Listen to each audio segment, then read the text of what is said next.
I am not no Raptors analyst, but I think the Raptors should get D'Angelo Russell, and here's why. Yo, what's going on, guys? It's your boy Demi, and I'm back with another video. If you are new, please hit the like button, comment, and subscribe.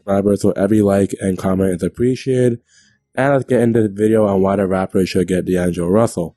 As for D'Angelo Russell, the first reason why the Raptors should get him, because he can keep his core young. And honestly, for Vanvleet, he's going to possibly age soon. So I think if you swap him with Vanvleet and others and maybe a couple picks, I could get the deal done. As D'Angelo Russell, I think, is on a short-term contract, so he has something to work with. And D'Angelo Russell, I think he's a free agent possibly next season, so if he's expiring, it'd be possibly nice to have on the team because you gain extra cap space.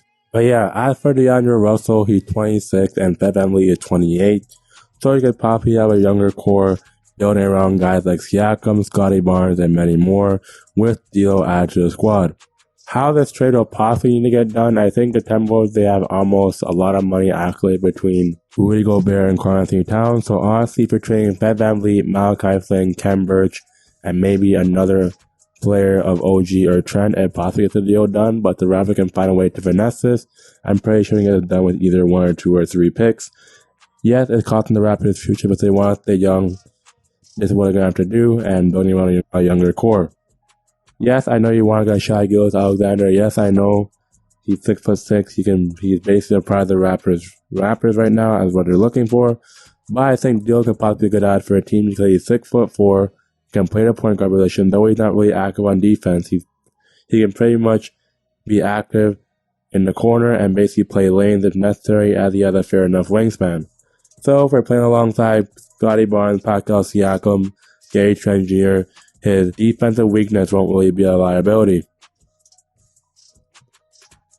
As for why I'm saying or why the Raptors should make this trade, because D'Angelo Russell, he can possibly be a third or fourth option like how he is in the Minnesota Timberwolves and play a lesser role. And for Vanvleet, if he's going to the Minnesota Timberwolves, it works out on their side too because he doesn't play a versatile role in the offense and he gets be possibly the team's main ball handler along with guys like Anthony Edwards, and they can just share the ball handling duties. So I don't think this trade be bad for both teams, but I think D'Lo would possibly be nice on the Raptors, and Vanvleet could possibly be nice for the Timberwolves because the Timberwolves, they basically lack defense, and Vanvleet gives you defense, and the Raptors, they lack offensive consistency, and I think D'Angelo Russell gives the Raptors offensive consistency and sharing the ball handling duties with Pascal Siakam and Scotty Barnes, so it pretty much makes sense, and it gives them basically a taller and more versatile lineup to deal with out there.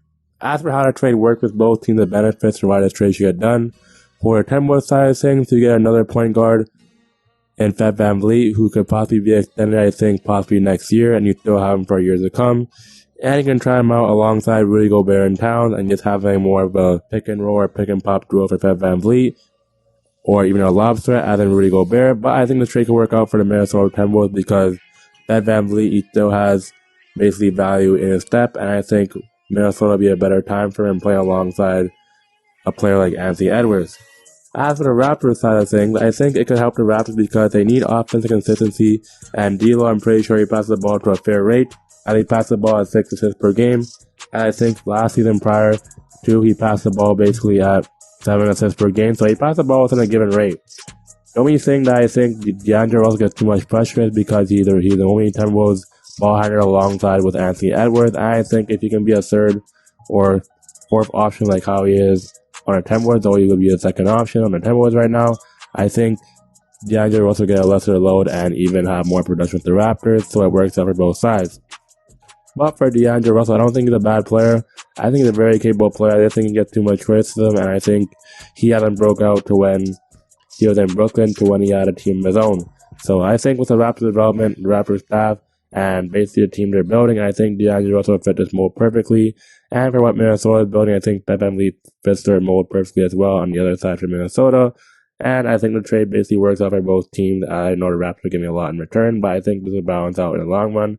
And it's pretty much a fair trade, so how the trade get done will be pretty much a lot to be given, but I think the Minnesota Timberwolves and just get Vanvleet straight up and D'Lo straight up, that's pretty much should work out.